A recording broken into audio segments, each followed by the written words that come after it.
السلام علیکم دوستو، کیسے ہو آپ سب؟ میں بالکل ٹھیک نہیں ہوں یار. میچ ہار گئے، ابھی نہیں ہارے پر ہار گئے. مجھے لٹرلی رونا آ رہا ہے. اتنا گندا میچ، اتنا ون سائیڈڈ، اتنا گندا یار. کیسے کوئی پوری قوم آپ پہ امید رکھ کے بیٹھی ہوئی ہے کہ آپ نے کیا سے کیا کر دینا ہے اور آپ کیا سے کیا کر کے آئے ہو. اتنا گندا کون کھیلتا ہے یار. اتنا مجھے دکھ ہو رہا ہے، میں بیان نہیں کر پا رہی. پتہ ہے میں اتنی خوش تھی نا صبح، اتنی پازیٹیو وائبز آ رہی تھی. میں سب کو ایک بندے کو میں نے میسیج کر کے بتایا مجھے پازیٹیو وائبز آ رہی ہیں، اور پھر بھی یار اتنا نیگیٹیو ہو گیا. میں رات کو لکھ کر دونوں نیکسٹ ایپیسوڈ میں رات کو لکھ کر سوئی. میں صبح اٹھ کے پروف ریڈ کروں گی، اس کے بعد میں ریکارڈنگ کروں گی، پھر میں میچ دیکھوں گی. لیکن بجلی چلی جانے کی وجہ سے نا میرا فون چارج نہیں ہو سکا اور پھر میں ریکارڈنگ نہیں کر سکی. لیکن مجھے پورا یقین تھا ہم جیتیں گے آج. اور اتنا گندا یار، اتنا گندا کیسے کر سکتا ہے. ہم ایپیسوڈ سٹارٹ کرتے ہیں آج کی. اوکے، میں اس سے مزید زیادہ میں دکھی نہیں ہو سکتی. میں نے رو رو کے اپنا حال بگاڑ لیا ہے، جھوٹا موٹا رو رو کے. یہ مت سوچنا اتنی جذباتی ہے کہ سچ مچ میں بیٹھ کے رو رہی ہے. ویسے اگر میں پورا میچ دیکھتی نا، میں پاکستان کی بیٹنگ کے بعد ٹی وی آف نہیں کرتی تو میں شاید سچ میں بیٹھ کے رو رہی ہوتی. اتنی جذباتی میں ہوں، لیکن اتنی نہیں ہوں کہ بند ہوئے میچ پہ میں بیٹھ کے رونا شروع کر. لیکن میں بہت دکھی ہوں، میرے دکھ کی کوئی انتہا نہیں. اور آپ لوگوں نے نا بہت سارے لائکس دے کے میرے دکھ کو کم کرنا ہے. اوکے، شروع کرتے ہیں آج کی ایپیسوڈ. مرمِ کائزان، کس نمبر 107. تحریر ارید شاہ. وہ آج کچھ بھی نہ کر سکا تھا. اس کی ساری پلاننگ دری کی دری رہ گئی تھی. وہ اپنے ہی پلان میں بری طرح سے فیل ہو چکا تھا. وہ جانتا تھا اس انسیڈنٹ کے بعد اس کی بیوی کے ساتھ بہت سختی کی جائے گی، لیکن اب وہ کچھ نہیں کر سکتا تھا. اب ہر کسی کی نظر اس پر آ چکی تھی. پولیس بھی اب بہت زیادہ احتیاط کرنے لگی تھی. اب کوئی چانسز نہیں تھے اس کی بیوی کو وہاں سے نکالنے کے. یہاں تک کہ جس آدمی کو اس نے اپنے ساتھ ملایا تھا اسے بھی معطل کر دیا گیا تھا. اسے پتہ نہیں تھا ان لوگوں کو کیسے شک ہوا تھا اس آدمی پر، لیکن ان کے مطابق اسی نے اس لڑکی کو ایسا کرنے کے لیے کہا تھا اور انفارمیشن دی تھی. اب وہ سوائے ہاتھ پہ ہاتھ رکھ کے بیٹھنے کے اور کچھ نہیں کر سکتا تھا. اس پر ہر طرح کی نرمی ختم کر دی گئی تھی. اب کوئی بھی یونیفارم آفیسر اس سے نرمی سے بات نہیں کرتا تھا. ان کے مطابق یہی سب کچھ کر رہی تھی. سوائے نرگس کے کوئی نہیں تھا جو اس کو سمجھ پاتا. قیدیوں کے ظلم اس پر بڑھتے جا رہے تھے اور اب پولیس بھی اس چیز پر کوئی ایکشن نہیں لے رہی تھی. اس وقت بھی اس کے وہ پیٹ پہ ہاتھ رکھے اپنی تکلیف کو محسوس کر رہی تھی. اٹھ وہاں سے. سامنے سے ایک لڑکی نے اسے آواز دی تھی جو مصری زبان میں بات کر رہی تھی. یہاں رہتے ہوئے اسے کچھ حد تک ان لوگوں کی زبان سمجھ میں آنے لگی تھی. اس کے اشارے پر وہ اٹھی تو وہ اپنی ٹانگیں سامنے کرتے ہوئے اسے دبانے کا اشارہ کر چکی تھی. دیکھو، اس وقت میں آرام دہ حالت میں نہیں ہوں. مجھے میرے پیٹ میں تکلیف ہے. میں تمہارا کوئی کام بعد میں کروں گی، وہ اسے سمجھاتے ہوئے ٹوٹی پھوٹی مصری زبان میں بولی تھی. جب اچانک ہی وہ اٹھتے ہوئے اس کے پاس آئی اور اسے بالوں سے کھینچا. تیری یہ ہمت کہ تم مجھے انکار کرے. وہ اسے کھینچتے ہوئے سامنے زمین کی طرف پھینک چکی تھی.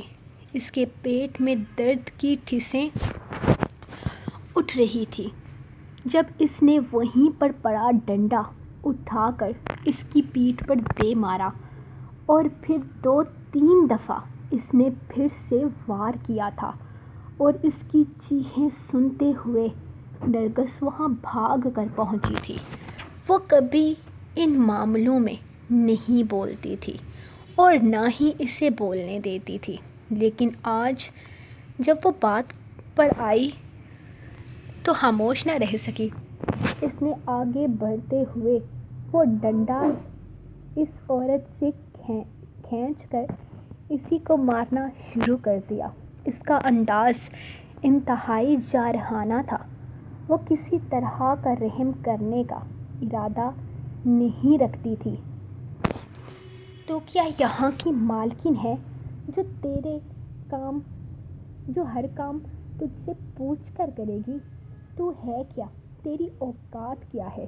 اپنے ہی بچوں کو مار کر کھانے والی ناگن! تجھے بڑی سمجھ کر ہم تیری ہر بات مان لیتے ہیں۔ اس کا یہ مطلب نہیں ہے کہ تم ہمارے سر پر چڑھ کر ناچے گی۔ وہ بے دردی سے ڈنڈے سے اس پر وار کیے جا رہی تھی، جبکہ وہاں موجود ساری عورتیں ہی نرگس کا یہ روپ دیکھ رہی تھیں۔ جب عورت مار کھاتے کھاتے بے حال ہوتی اس کے پیروں میں گر کر معافی مانگنے لگی۔ آج کے بعد اگر تو نے میری بہن پر ہاتھ اٹھایا میں تجھے جان سے مار ڈالوں گی۔ وہ ڈنڈا وہیں پھینکتے ہوئے اس کی طرف آئی تھی اور اسے سہارا دے کر کھڑا کر کے اپنے ساتھ لے جانے لگی۔ تیرے منہ میں زبان نہیں ہے کیا؟ یا ہاتھوں میں طاقت نہیں ہے؟ تو اپنے لیے لڑ نہیں سکتی؟ کیسی عورت ہے تو؟ اپنا نہ سہی اپنے ہونے والے بچے کی جان کی تو پرواہ کر۔ تجھے پتہ ہے اس وجود میں پلتی جان ڈر جاتی ہے۔ کیوں تو اپنے بچے کو اس دنیا میں ایسی حالت میں لانا چاہتی ہے کہ وہ کسی سے لڑنے کے قابل نہ رہے؟ وہ بہت غصے سے اس سے کہہ رہی تھی، جبکہ اس کے انداز پر وہ مسکرائی تھی۔ اگر تم میرے لیے لڑنے کے لیے یہاں ہو تو مجھے کیا ضرورت ہے کسی کے منہ لگنے کی؟ اور جہاں تک میرے بچے کی بات ہے تو وہ نہیں ڈرتا کسی سے۔ وہ جب دنیا میں آئے گا نا تب تم دیکھ لینا، وہ ہر ظلم کا مقابلہ کرے گا، ان کا یہاں پر ہوئے ہر ظلم کو روکے گا۔ وہ کسی کے ساتھ ناانصافی نہیں ہونے دے گا، تم دیکھ لینا۔ وہ مسکراتے ہوئے اپنے ہونے والے بچے کے بارے میں سوچ رہی تھی، جبکہ وہ اسے تھام کر اپنے ساتھ لے آئی تھی اور اسے پانی پلانے لگی۔ انشاءاللہ ایسا ہی ہوگا۔ اگر میرے بیٹے کا دوست ہوگا نا، آخر میرے بیٹے کا دوست ہوگا نا، اس نے مسکراتے ہوئے کہا تو سرتاج بھی مسکرا دی تھی۔ اللہ پاک نے اسے چاند سا بیٹا دیا تھا جو خوبصورت ہونے کے ساتھ ساتھ وہاں موجود ساری عورتوں کو اپنی طرف کھینچ چکا تھا، کی عورتوں کی توجہ اپنی طرف کھینچ چکا تھا۔ اس نے اس بچے کا نام کائزان وحاج کاظمی رکھا تھا۔ وہ جانتی تھی کہ اپنے بچے کا سن کر وحاج کو بہت خوشی ہوگی، لیکن نہ جانے اسے کبھی پتہ بھی چلے گا یا نہیں۔ شاید اسے کبھی پتہ نہیں چلے گا، کیونکہ آج وحاج کائزان پورے 45 دن کا ہو گیا تھا اور اسے کہیں کوئی امید نہ ملی تھی، لیکن پھر بھی وہ امید پر قائم تھی کہ کبھی نہ کبھی تو اسے یہاں سے آزادی ملے گی، اور ویسے بھی یہاں رہتے ہوئے اسے 9 سے 10 مہینے گزر چکے تھے۔ اپنے بیٹے کی پیدائش پر اس نے بہت خوشی منائی تھی۔ اسٹاف کے ہر ممبر کو اس نے بونس میں نہ جانے کیا کیا دے دیا تھا، لیکن پھر بھی وہ اپنے بچے سے ملنے کے لیے تڑپ رہا تھا۔ اس کی بیوی نے اس کا وہی نام رکھا تھا جو وہ رکھنا چاہتا تھا۔ اسے یقین تھا کہ اس کی بیوی اس کا انتظار کر رہی ہوگی۔ وہ کب اسے آزاد کروائے گا، وہ کب اس سے ملنے کے لیے آئے گا، لیکن ایسا ممکن ہی نہیں تھا۔ وحاج کا نام آہستہ آہستہ مافیا ورلڈ میں پھیلتا چلا جا رہا تھا۔ بہت لوگوں کی اس پر نظر تھی اور ایسے میں اس کا وفادار ساتھی ہمدانی اس کی جان بچاتے بچاتے موت کو گلے لگا گیا تھا۔ اس کی بیوی چند سال پہلے ہی انتقال کر چکی تھی، تو اس کے بیٹے سمیر ہمدانی کا کوئی سرپرست نہیں تھا، اور اس نے اپنے وفادار ساتھی ہمدانی کو مرنے سے پہلے وعدہ کیا تھا کہ وہ اس کے بیٹے کو اپنے بیٹے کی طرح پالے گا، اور اس دن کے بعد سے لے کر اب تک اس کا 3 سالہ بیٹا سمیر ہمدانی اسی کے پاس تھا۔ وہ اس کے ساتھ بہت محبت سے پیش آتا تھا۔ سچ تو یہ تھا کہ اسے کہیں نہ کہیں اس بچے میں اپنا بیٹا محسوس ہوتا تھا۔ کاش اس کا بیٹا اس کے پاس ہوتا تو شاید وہ اس سے بھی بہت محبت کرتا۔ فی الحال تو وہ اپنی ساری محبتیں اسی پر لٹا رہا تھا۔ نرگس، میرے کائز کو دیکھو، میرا کائز چل رہا ہے، میرا کائز بنا سہارے کے قدم اٹھا رہا ہے۔ تم دیکھ کیوں نہیں رہی؟ ادھر دیکھو۔ ارے دیکھ تو رہی ہوں، اسی کی طرف دیکھ رہی ہوں۔ وہ سنڈے والے دن کھلے میدان کی طرف آئی ہوئی تھی، جو کہنے کو اسی تھانے کا حصہ تھا، لیکن اس کی صفائی کافی لمبے عرصے سے نہیں کروائی گئی تھی، اسی لیے سوائے جھاڑیوں اور گھاس پھوس کے یہاں اور کچھ نہیں تھا۔ یہاں آ کر کائز آج اپنا پہلا قدم اٹھا رہا تھا، اور اتوار کا دن ہونے کی وجہ سے نرگس اپنے بچوں کے آنے کا انتظار کر رہی تھی۔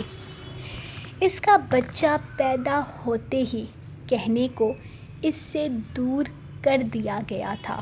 ان لوگوں کے مطابق اس بچے کو وہاں کے کسی اچھے شیلٹر ہوم میں ہی جانا تھا۔ اس سے وعدہ کیا گیا تھا کہ اسے ایک بہت اچھی زندگی دی جائے گی، لیکن جیسے ہی وہ لوگ اسے وہاں لے کر گئے تو وہ بہت بیمار ہو گیا۔ ڈاکٹر کے مطابق وہ اپنی ماں کے بغیر نہیں رہ سکتا تھا، اسی لیے 3 دن کے اندر ہی اسے واپس جیل میں لے آیا گیا تھا، ورنہ شاید اب تک وہ کسی شیلٹر ہوم میں ہی پل بھر رہا ہوتا۔ اسے یہاں کے قانون پر کوئی اعتراض نہیں تھا۔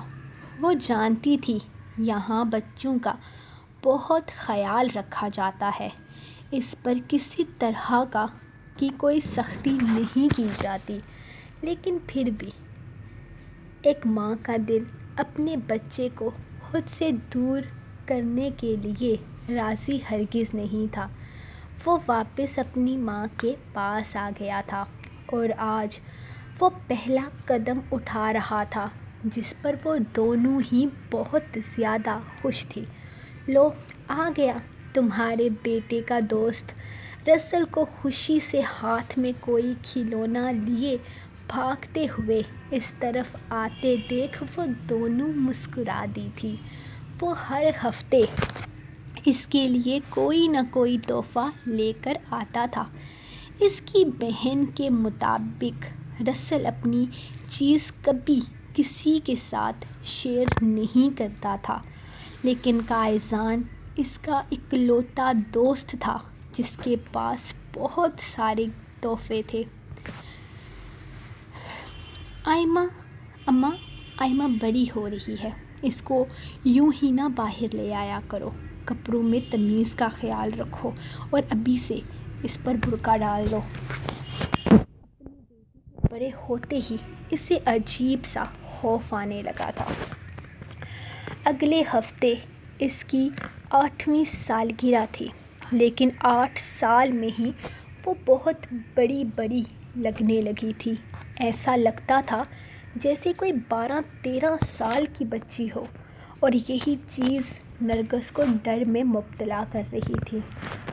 ہائے، بچی کی عمر ہی کیا ہے، ابھی سے اس پر برقع ڈال دوں، تمہارا دماغ سٹیا گیا ہے، یہاں پڑی پتہ نہیں کیا سوچتی رہتی ہو، اماں نے اس کی عقل پر ماتم کرتے ہوئے کہا تھا۔ چھوٹی سی بچی جو ذہنی طور پر ابھی خود کپڑے پہننے کا سلیقہ تک نہیں جانتی تھی، اس کی ماں کی سوچ پتہ نہیں کہاں سے کہاں نکل چکی تھی۔ نہیں امی، مجھے ڈر لگ رہا ہے، آئمہ بڑی ہو رہی ہے۔ نہیں امی، مجھے ڈر لگتا ہے، آئمہ بڑی ہو رہی ہے۔ آپ کو پتہ ہے، ساتھ والے مردوں کے تھانے میں اکثر یہ باتیں سننے میں آتی ہیں کہ چھوٹی بچیوں کے ساتھ زیادتی کر کے وہ لوگ یہاں جیل میں پڑے ہوئے ہیں۔ اماں، جب میں یہ سنتی ہوں ان بچیوں کے بارے میں، مجھے میری آئمہ کا خیال آتا ہے۔ تم احتیاط کرو اور اس کو کہیں بھی باہر مت لے کر جایا کرو۔ وہ گھبرائی ہوئی بولی تو اس کی پریشانی کو سمجھتے ہوئے زرتاج نے بھی اس کی بات کو سمجھا تھا۔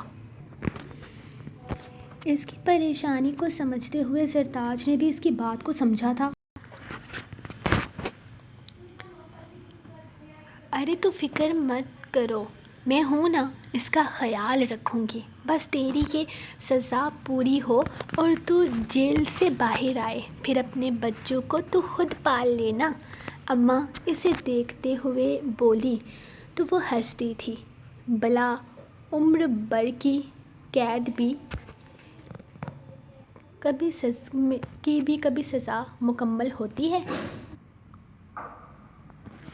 اماں اسے دیکھتے ہوئے بولی تو وہ ہنستی تھی۔ اماں جب بھی سنتی ہوں ان بچیوں کے بارے میں، مجھے میری آئمہ کا خیال آتا ہے۔ تم احتیاط کرو اور اس کو باہر نہ نکلنے دیا کرو۔ وہ گھبرائی ہوئی تھی تو اس کی پریشانی سمجھتے ہوئے زرتاج نے بھی اس کی بات کو سمجھا تھا۔ ارے تو فکر مت کر، میں ہوں بس تیری سزا پوری ہو جائے تو خود اپنے بچوں کو پالے گی، اماں اسے دیکھتے ہوئے بولی تو وہ ہنستی تھی۔ بھلا عمر قید کی بھی سزا کبھی مکمل ہوتی ہے؟ اگلے سال 14 سال اس نے جیل میں گزارنے تھے اور پتہ نہیں اس کے بچے کہاں سے کہاں پہنچ جاتے، اور اب تو اس کی طبیعت بھی خراب رہنے لگی تھی۔ آئے دن اسے اپنے آپ میں عجیب سی کمزوری محسوس ہو رہی تھی جس کا ذکر اس نے ابھی تک کسی کے سامنے نہیں کیا تھا، لیکن اسے اتنا تو محسوس ہو ہی رہا تھا کہ اس کی طبیعت ٹھیک نہیں ہے اور ضرور اس کے پیچھے کوئی بڑی وجہ ہوگی۔ بولو رسل، وہ اسے بولنا سکھا رہا تھا، جبکہ کائزان کبھی اس کے چہرے کو دیکھ رہا تھا تو کبھی آئمہ کی طرف۔ اماں، آپی۔ کافی دیر ان دونوں کو گھورتے ہوئے وہ پھر سے وہی لفظ بولا تھا جس کا آئمہ بے چینی سے انتظار کر رہی تھی۔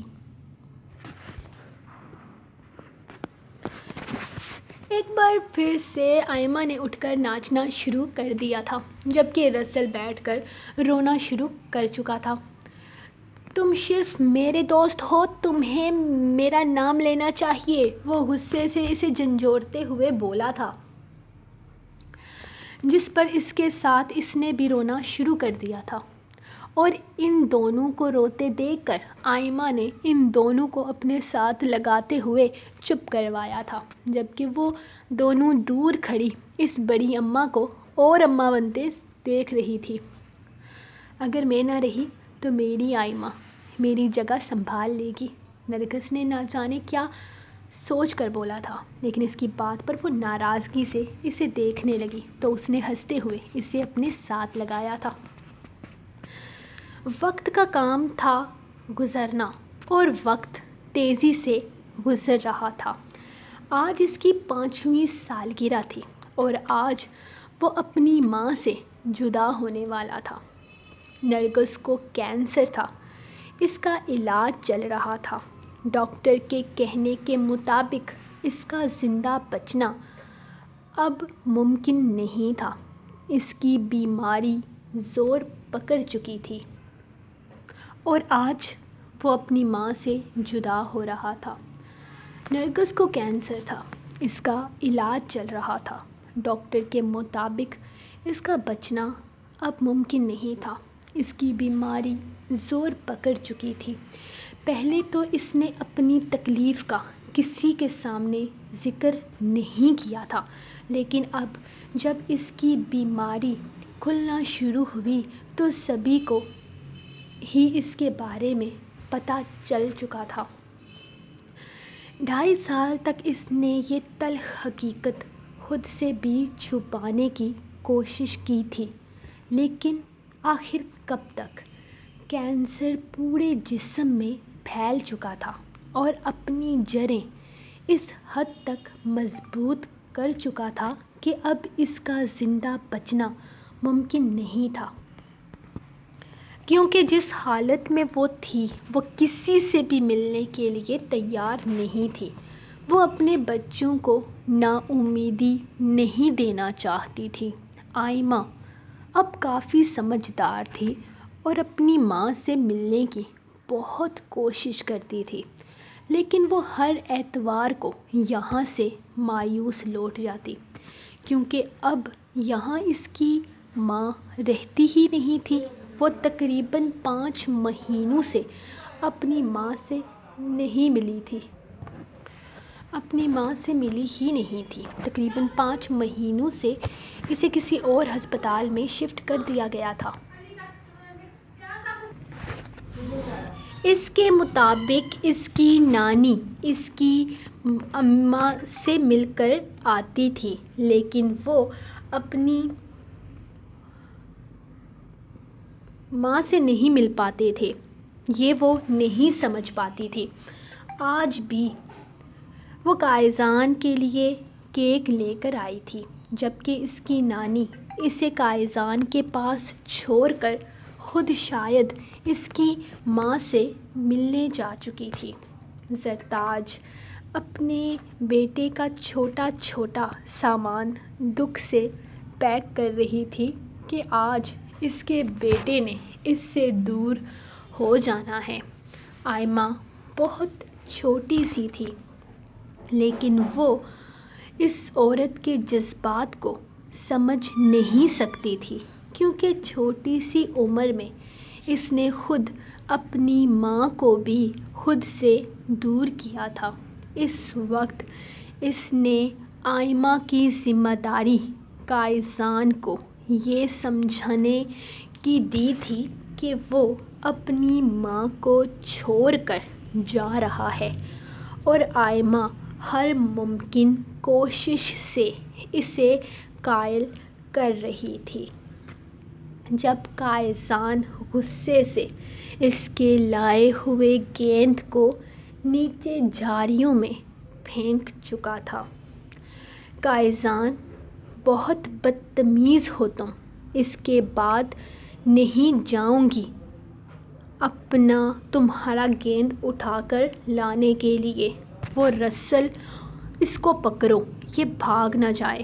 وہ غصے سے اسے ڈانٹتے ہوئے نیچے جھاڑیوں کی طرف جانے لگی تھی، یہ جانے بغیر کہ ہوس کے لٹیرے وہیں بیٹھے اس کا انتظار کر رہے ہیں۔ سو گائز، یہ رہی آپ کی ایپیسوڈ، دکھ سے بڑی ایپیسوڈ، کیونکہ آج میرا دکھ کسی قیمت پر ختم نہیں ہو سکتا. آپ لوگ اندازہ نہیں لگا سکتے کہ میرے دکھ کی نا وہ انتہا کیا ہے. خیر کیا کہوں یار، مجھے سچی بہت برا لگ رہا ہے. چلو ہم دوسری ایپیسوڈ ریکارڈ کریں گے دکھ میں. دیکھو آپ کی رائٹ نے کسی دکھ میں ایپیسوڈ دیے، جلدی سے ایپیسوڈ کو لائک کر دینا تاکہ دکھ میں آئندہ بھی ایپیسوڈ آتی رہے. تو ملیں گے نیکسٹ ایپیسوڈ کے ساتھ، تب تک کے لیے اپنے دیں اجازت اور دعاؤں میں یاد رکھیں. اللہ حافظ.